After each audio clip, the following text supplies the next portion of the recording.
Welcome back, everybody. Today I'm going to teach you how to sign into your Google Maps account. Whether you're planning a road trip, finding local businesses, or saving your favorite places, accessing your Google Maps account makes navigation much more personalized and convenient.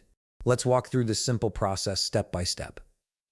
First, you'll need to open your web browser and navigate to Google Maps. In the address bar, type google.com/maps and press enter.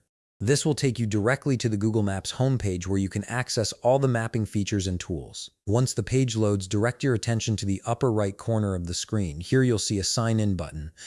This is your gateway to accessing your personalized Google Maps account. Go ahead and click on that Sign In button to proceed to the login screen.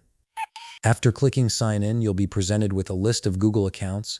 If you've previously signed into Google services on this browser, you might see one or more accounts displayed here. Look through the available options and click on the Google account you want to use for Google Maps. This is typically the account associated with your primary email address. Now you'll need to verify your identity by entering your password. In the password field that appears, carefully type in the password for the Google account you selected. Make sure you enter it correctly to avoid any login errors. Once you've typed your password, click the Next button to continue with the authentication process. At this point, Google will verify your credentials and process your login request.